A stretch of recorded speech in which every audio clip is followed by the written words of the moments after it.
ভারত দীর্ঘদিন পানি আটকিয়ে আমাদের নদী করলো শুকনো।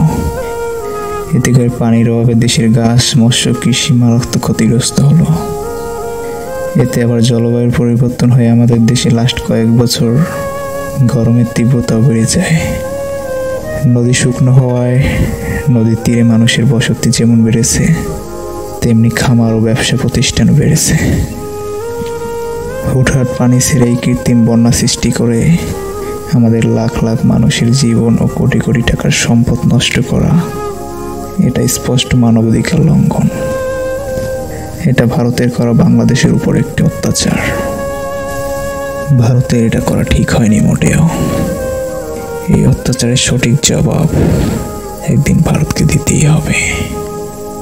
এখন আমাদের শুধু একটাই করণীয়, আর সেটা হচ্ছে আল্লাহর কাছে দোয়া চাওয়া। তিনিই পারেন এখন আমাদের সবাইকে এই বিপদ থেকে মুক্ত করতে। আর ইনশাআল্লাহ আমাদের মুসলমানদের জয় একদিন হবে।